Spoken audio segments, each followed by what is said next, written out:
Amables televidentes, bendiciones para todos. Aquí estamos con otra entrega más de tu espacio Yo Te Escucho. Hoy jueves 6 del mes de junio del año 2024. Un jueves, señores, donde hay mucha expectativa con un consejo de gobierno que se va a realizar esta tarde, donde se espera que se toque el tema de la reforma fiscal. Y eso indudablemente ha enfilado los cañones en contra del gobierno. La verdad es que esto ha generado mucha expectativa porque se habla de la realización de una reforma integral y sobre todo cuando hablamos de una reforma integral, eso significa que pudiera haber un ensanchamiento en la base del cobro del ITEVI. Por ejemplo, hay algunos artículos de primera necesidad que no están agravados y se entiende que pudieran ser agravados ahora con esta nueva reforma fiscal. Uno sabe que en el año 1984, durante el gobierno de Salvador Jorge Blanco, movido por una serie de exigencias del Fondo Monetario Internacional, hubo que agravar algunos artículos de primera necesidad y eso provocó una de las situaciones que registra la historia donde mayor protesta popular hubo. En aquella ocasión, señores, todo el mundo pensó como que el gobierno podía derrumbarse y es que la población ha abierto los ojos y sabe que nosotros en el Congreso tenemos básicamente una serie de legisladores que han obtenido sus recursos de manera non santa. Cuando me refiero a esto es que ahí dentro del Congreso hay muchos diputados que están ligados al sector de la banca de apuestas y todo el mundo sabe que las bancas de apuestas aquí no tienen un gravamen en la dimensión que debiera de tener. Pero las leyes son como el cuchillo que no cortan al que la maneja. Así decía Facundo Cabral en el estribillo de una de sus canciones. Señores, cuando ustedes se ponen a ver, yo en ocasiones veo a través del celular las diferentes loterías que hay en el país. Miren, la cantidad de loterías que hay aquí son increíbles y a todas las horas. Ojalá que el señor director pudiera ayudarnos con eso, que ponga ahí resultados de lotería y que le muestren la pantalla ahí para que ustedes vean la cantidad de loterías que hay aquí, que de Nueva York, que si yo qué, que la Nacional, que Pega 3, que Leisa. Hay una que es instantánea. Hay una serie de loterías aquí que son las que verdaderamente debieran de agravarse, señores. Entonces, esos tienen unos impuestos bastante light. Pero, ¿qué decir también con algunos comerciantes extranjeros? Los chinos, vamos a hablar claro, son muy pocos los supermercados de chinos donde aquí se cobra el ITEVI. Entonces, cada vez que quieren darle un cajetazo a uno con impuestos, bueno, pues sencillamente es la clase más carenciada la que sufre. ¿Cuántas exenciones le hacen los gobiernos al sector de zona franca que dan unos empleos de poca calidad? Que más bien yo entiendo que si en vez de darle esos incentivos a esa zona franca se hiciera una conjugación con las empresas de otro tipo de rango. Miren ahí, miren ahí, miren. Ahí, Lotería Dominicana, yo te vieron 1, 2, 3, 4, 8 loterías, yo estoy viendo ahí. Dame en ese renglón. Entonces, Miren, miren toda la cantidad, miren, Lotería de Nueva York, aquí tenemos 1, 3, 4, 5, ya vamos por 13 entidades de lotería y eso, que todavía faltan más. Faltan más todavía, 13 loterías. Usted sabe la cantidad de dinero que se juega aquí. Y esos impuestos son light, no tienen ningún tipo de peso. Es centavitos lo que pagan los dueños de esas bancas de lotería. Entonces, que a nosotros quieran agravarnos, ampliándonos la base del ITEVI, para que si usted va a comprar un huevo, una libra de arroz, cualquier otro producto importante de esos que son de manera ineludible, entonces seguir cargando más la clase pobre y la clase media.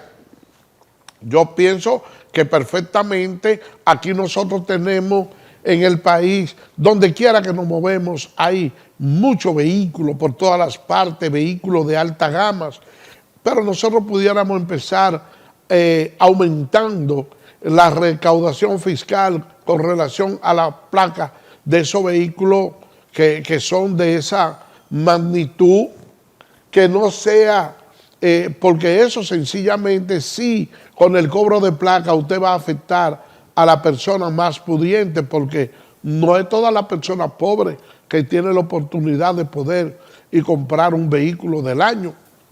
¿Y por qué los legisladores, que son los que están llamados a promover esa reforma fiscal, entonces nosotros no iniciamos con ellos gritándole el barrilito, el cofrecito? Porque también pudiéramos nosotros empezar por ahí.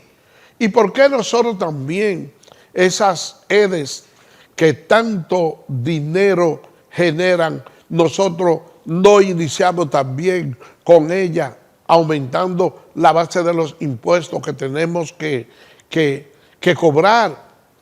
Porque ahora, dentro de la posible reforma fiscal, hay un capítulo que se va a estipular donde supuestamente se pretende quitarle aquellas exenciones fiscales que tienen aquellas personas que compran energía renovable. Entonces eso provocará un mayor incremento en los precios de la factura eléctrica, porque en la medida que usted desincentiva esa energía que nosotros podemos obtener de manera artificial, nos induce a la otra energía convencional, donde el Estado dominicano, a pesar de tener un papel protagónico, no lo puede regentear. Nosotros tenemos unas importaciones, unas exportaciones que hacemos del oro dominicano.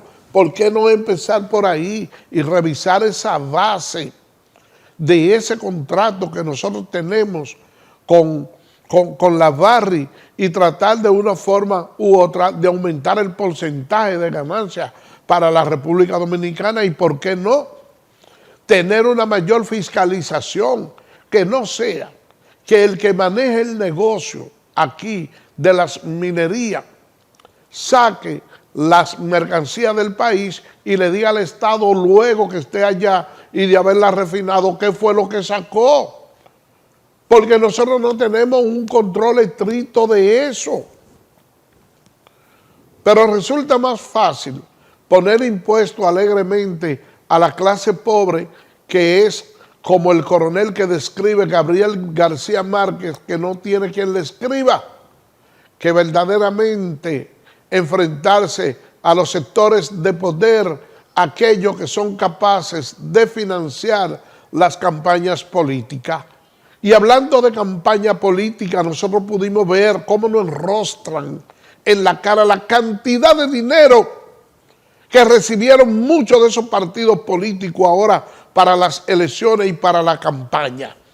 Y yo les puedo asegurar a ustedes que si nosotros hacemos una expertise, un análisis concienzudo de los recursos que van a esos partidos políticos, de la forma en que han sido distribuidos, sobre todo en la parte que tiene que ver con lo que son los estudios y el financiamiento, los estudios, la preparación que esos partidos deben darle a su base, ustedes se darán cuenta que casi todos esos recursos han quedado en manos de esos políticos mafiosos que para nada piensan en la población dominicana.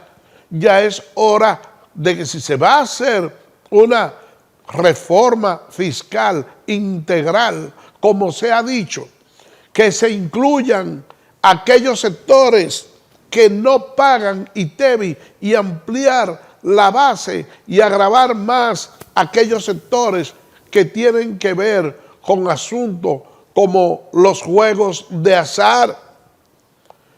Y digo los juegos de azar y no sigo ampliando más a esas casas licoreras que se ha comprobado a lo largo de la historia que son de lo más religioso en el pago de los impuestos, porque la gente tiene un tabú de decir que no le pongan impuesto a ron, particularmente quien le habla no consume ron, pero entiendo que la población dominicana tiene derecho a recreación y por lo tanto eso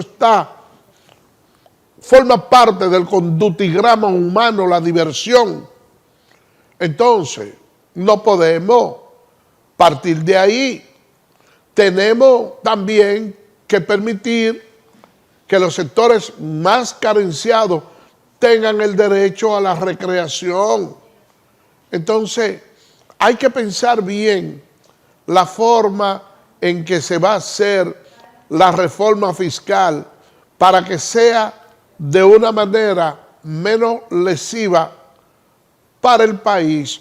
Yo soy de la idea de que en vez de hacer una reforma fiscal, lo que se debe hacer es una mayor supervisión, porque aquí más del 60% no cumple con el pago de los impuestos, y en vez de seguir agravando a aquellas personas que sí cumplen con el pago de impuestos, a quienes hay que cobrarle es a los evasores. Vamos a hacer una pausa y regresamos en breve.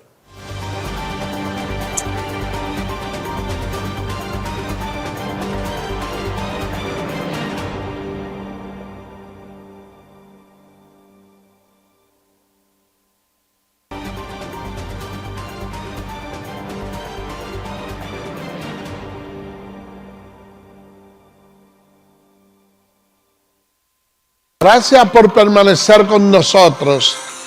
El presidente Luis Abinader encabezará en el día de hoy el Consejo de Ministros que se va a efectuar en la tarde de hoy.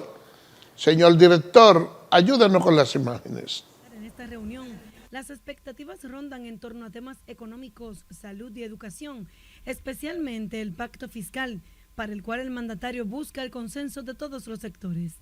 En el último Consejo de Ministros que encabezó el jefe de Estado junto a la vicepresidenta Raquel Peña, se abordaron temas relacionados al crecimiento de la economía dominicana, la Jornada Nacional contra el Dengue, burocracia cero y seguridad alimentaria. Además, se realizó un análisis de los logros y retos del 2024 y las expectativas sobre el crecimiento de la economía nacional. Asimismo, se abordó el sector agropecuario, destacando el crecimiento en la producción de alimentos y el apoyo del gobierno a la producción nacional para la seguridad alimentaria. El encuentro del mandatario. Miren, señores, eso ha generado mucha expectativa porque la persona espera que se toque el tema de una posible reforma fiscal, de la cual Paliza dice que no debe ser una reforma tributaria, sino una reforma integral, señor director. Ayúdenos con las imágenes. Bueno, el presidente Abinader aún no ha presentado reforma alguna. Hemos conversado con el país y el presidente lo ha dicho en varias reiteradas ocasiones de que hace falta impulsar un sinnúmero de reformas, un paraguas de reformas vinculadas a diferentes áreas en el que se pudiera construir, diseñar, pensar en un país distinto. Lo primero que debemos de hacer es, como sociedad, es construir los consensos del país que queremos y hacia dónde queremos ir. Y entonces, en tal virtud, tirar hacia adelante. Hemos hablado de reformas, por ejemplo, una reforma constitucional a propósito de los temas que son usuales luego de reelecciones y de procesos políticos, para colocar los candados del lugar y que no puedan haber reformas en el futuro. Hay que reformar el sector laboral, el sector de la seguridad social. Son diferentes áreas que requieren de una atención específica y el gobierno, entiendo que en tiempo oportuno, irá presentando al país parte de esas reformas que nos harán tener una mejor República Dominicana. Bueno, señores, ustedes acaban de escuchar ahí. Miren, donde se está jugando una pelota caliente es en el Partido de la Liberación Dominicana. Ya de antemano se había anunciado que tanto Charlie Mariotti como Danilo Medina no iban a permanecer al frente de la dirección del partido. Eso ha generado mucha expectativa y a la vez especulaciones, porque hay una serie de personas que han anunciado hasta el momento sus aspiraciones para la Secretaría General del partido. Dentro de ellos está Iván Lorenzo, está Dantes, y hay unas cuantas personas más. Con lo que se ha sido un poquito tímido es con la cuestión de la presidencia del partido. Se habla de Domínguez Brito, se habla también de Francisco Javier García, que son de las personas que pudieran asumir la presidencia del PLD. Y a veces yo oigo las acusaciones mutuas que se hacen a lo interno de esa organización los altos dirigentes, porque resulta que la victoria tiene padre, pero la derrota no. Nadie quiere asumir la derrota. Usted puede estar plenamente seguro que si Abel Martínez hubiese ganado las elecciones, aquí se estuviera hablando de Danilo Medina como ese gran estratega, pero se perdieron y ahora hay algunas personas que entienden que los líderes no deben salir a relucir nada más cuando hay triunfo, que cuando hay derrota en otros países también los altos líderes renuncian o ponen a disposición su cargo de las instituciones políticas. Y ahora mismo en el PLD parece que esa no es la excepción, porque hay un grupo de personas recogiendo firmas para que Danilo Medina siga en la presidencia de ese partido. Y todavía el presidente Luis Abinader ganó de una manera abrumadora y se sigue diciendo dentro de la oposición, de manera especial dentro del PLD, que el presidente compró las elecciones. Caramba, pero ¿cómo puede ser que una institución que hasta hace poco era tan sólida como el PLD y que pensaban que eran las únicas personas que tenían neuronas y podían pensar, este triunfo lo tiene rayando en la locura? ¿Y por qué yo digo que lo tiene rayando en la locura? Pero nosotros vimos la encuesta Gallup, faltando pocos días para las elecciones, faltando 3 días, que se hizo un jueves. ¿Y qué dijo esa encuesta? Que dentro del PLD,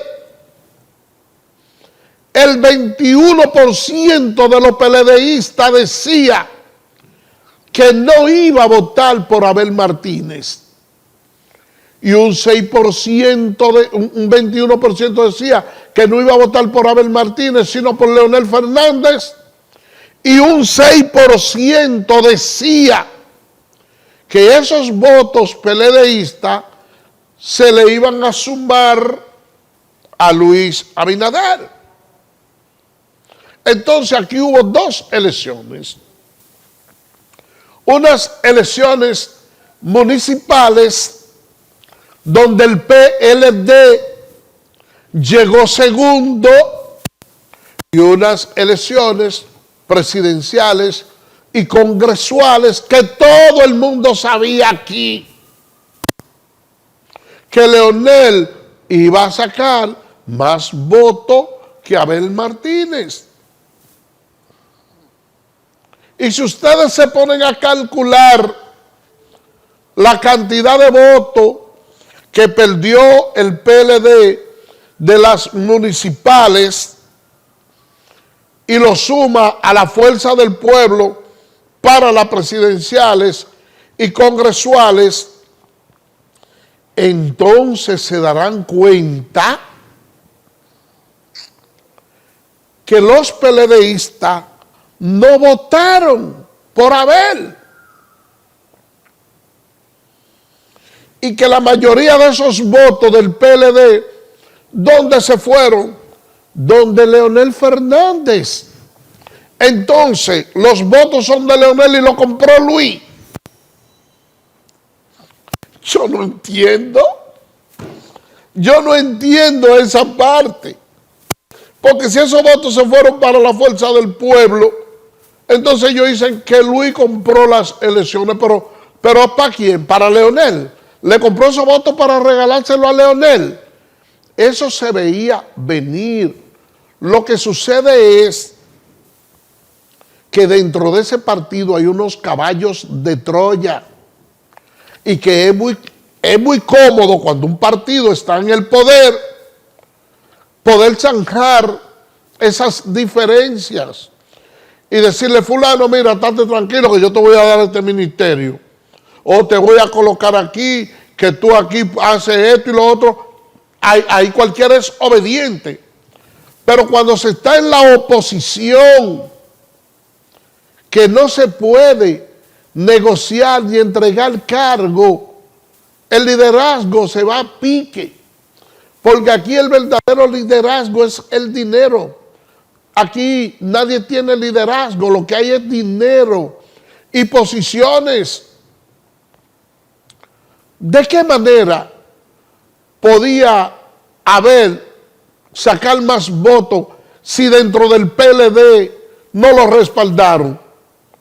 Oye, usted me va a decir que un candidato del PLD que a lo interno de su partido, una figura como Margarita Cedeño no vote. Oye, ¿qué mensaje se está mandando? Margarita Cedeño no votó por Abel. La compraron a Margarita. Porque hay un problema muy fuerte. Y es que en los partidos políticos, cuando se crean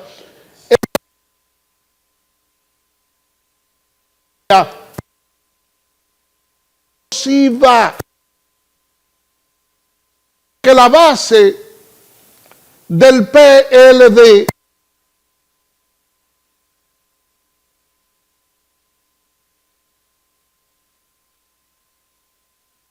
y que hay una buena estructura económica. Usted tiene una familia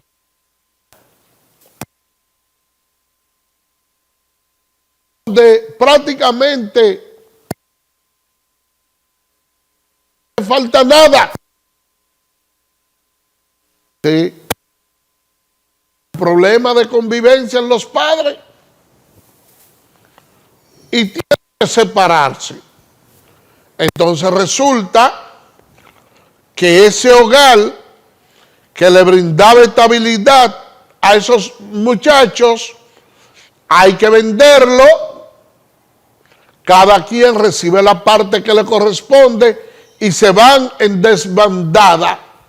Y que esos muchachos que quieren a su padre y quieren a su madre y no tienen que ver con los conflictos personales de ellos, son lo que pasan todas las vicisitudes. Leonel Fernández y Danilo Medina se pelearon. No podía haber convivencia dentro de ellos dos, dentro de la misma organización. Pero la base del partido, uno con otro, no tenían problema. Y al momento de dividirse, una parte cogió con el padre y otra con la madre. Eso es lo que ha sucedido, señores. Vamos a hacer una pausa y regresamos en breve.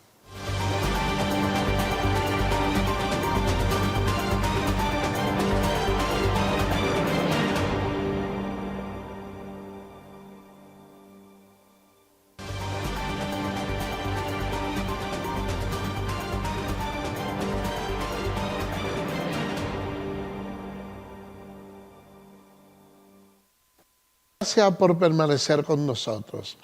Miren, yo le decía que se habla de que dentro del PLD se busca la recolección de firmas para que Danilo Medina se mantenga en el poder, se mantenga como presidente del partido.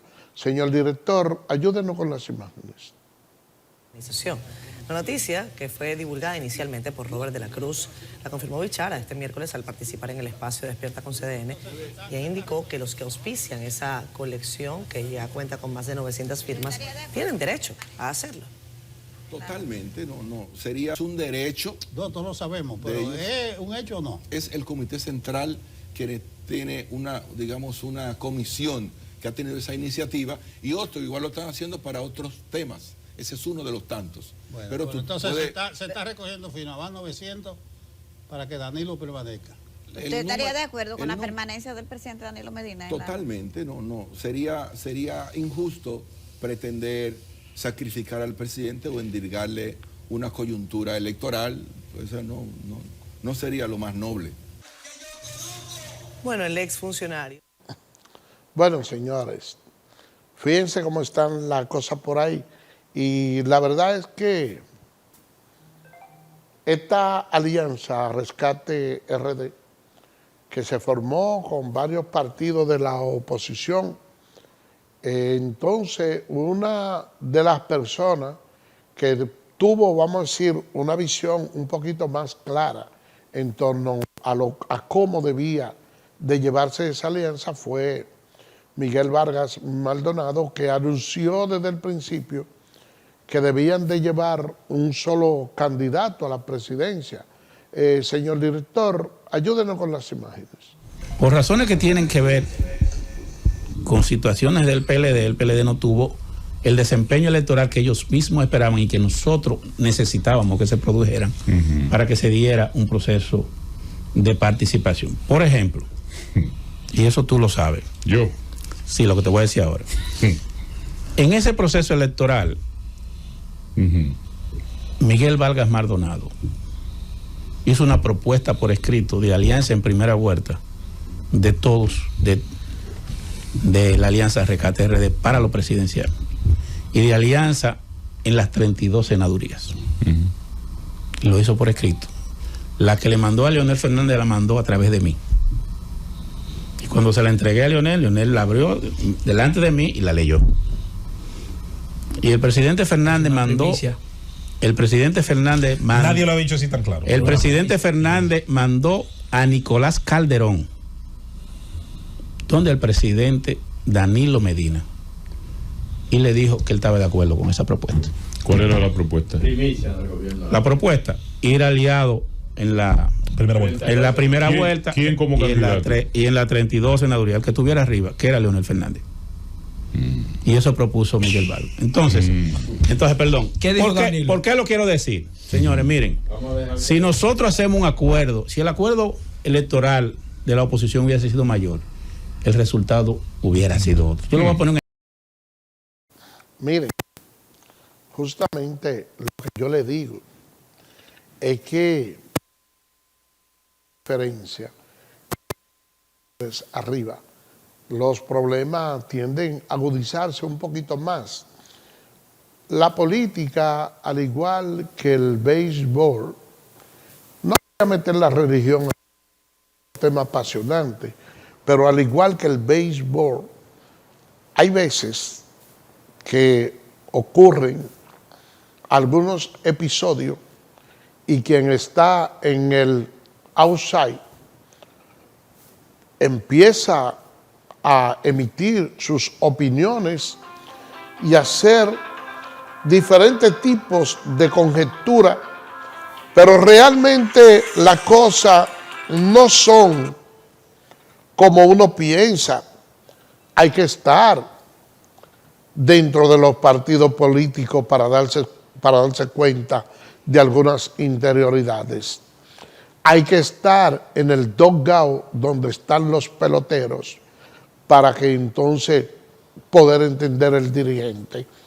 Porque hay un lanzador que está ahí tirando strike y le poncha a 2 o 3 personas ahí, pero cuando llega a la cueva le dice al dirigente, mire, yo no puedo continuar porque tengo, o porque mire la ampolla que tengo, ya yo no puedo tirar una bola más.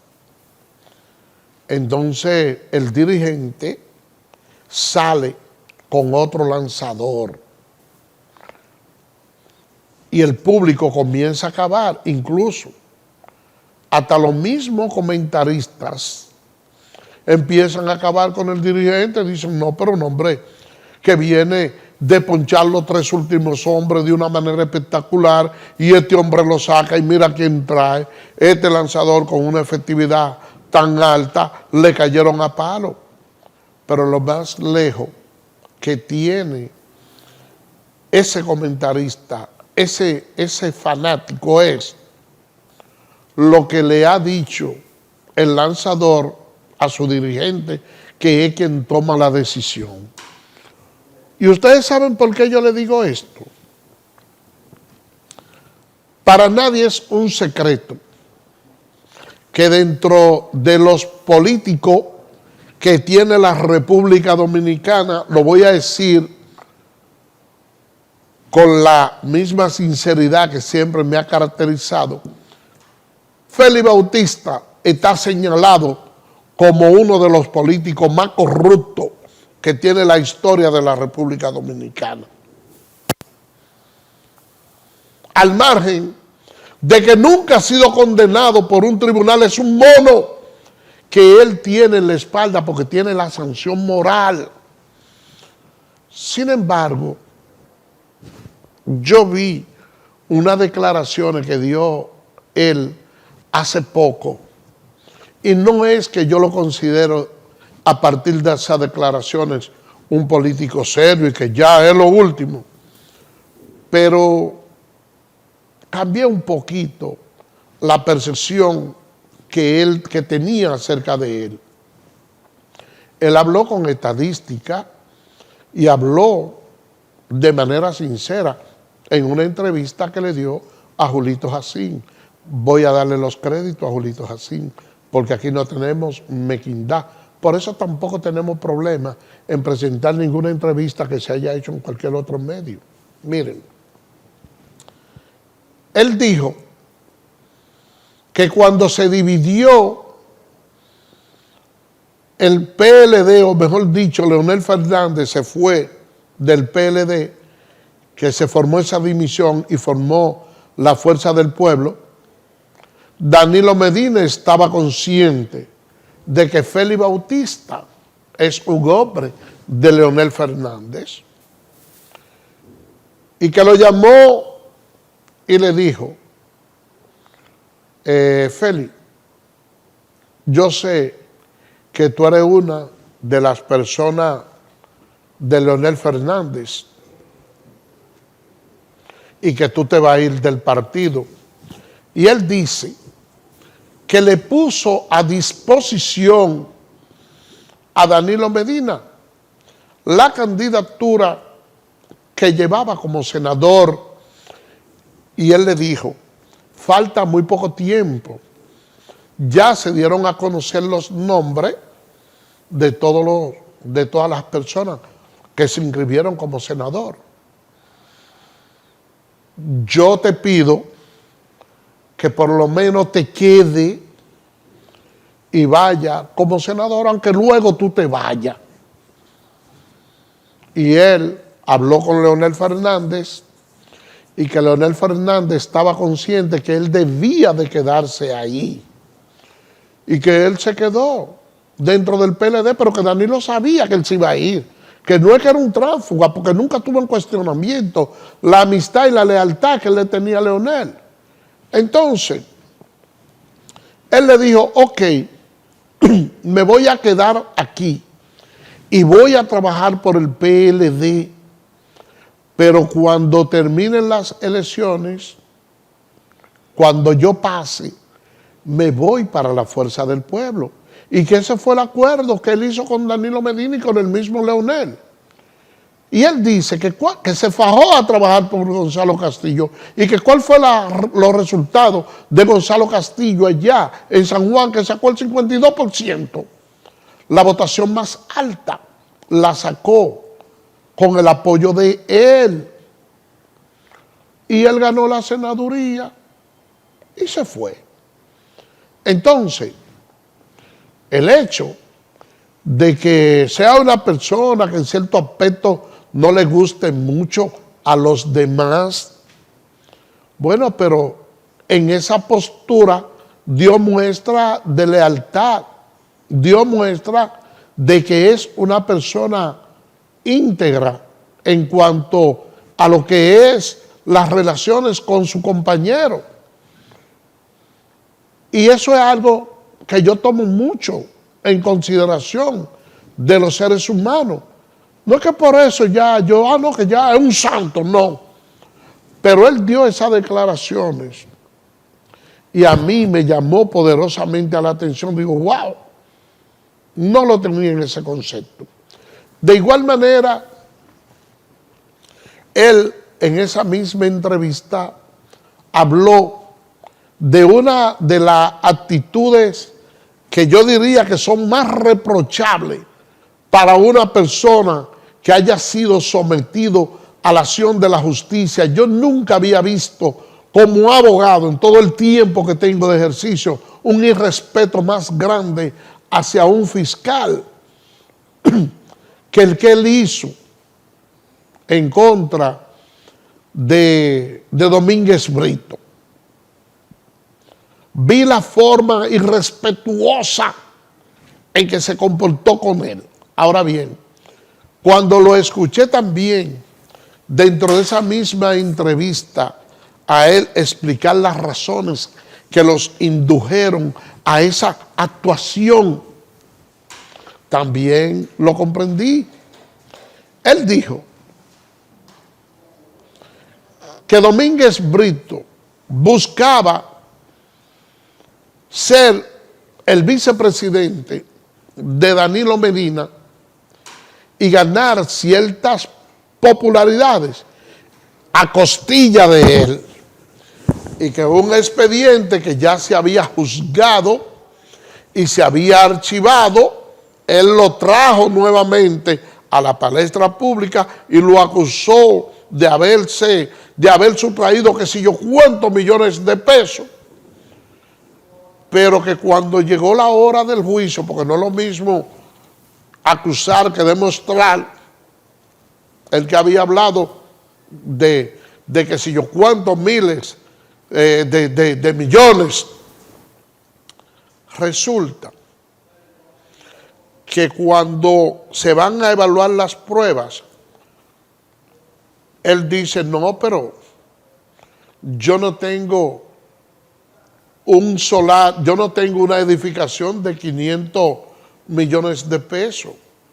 Yo lo que hice fue que compré un solar y no 500 millones de pesos en obra gris, porque lo que hay es una compra de un solar. ¿Cuánto cuesta? Tantos millones.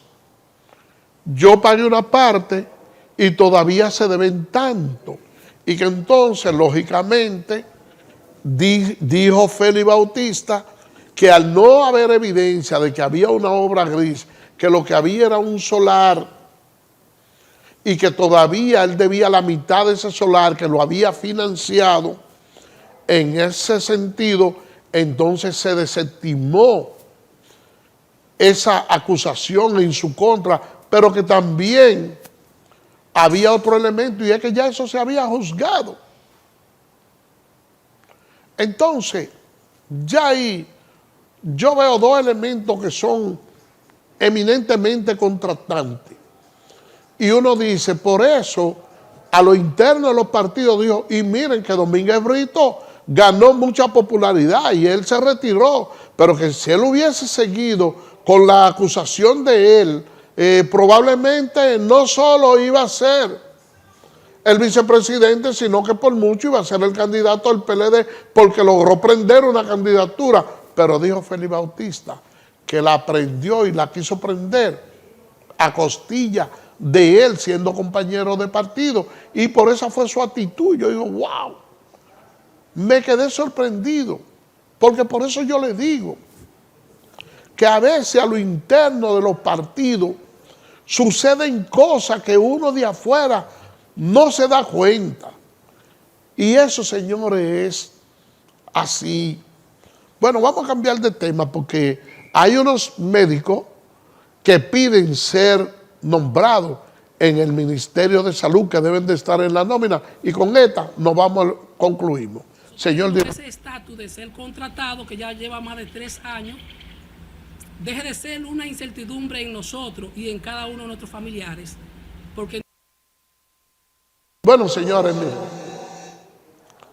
el tiempo no ha traicionado, porque lamentablemente ya no hay tiempo para más. Pero mañana, Dios mediante, continuaremos con otra entrega más de Tu Espacio Yo Te Escucho. Así que, bye bye.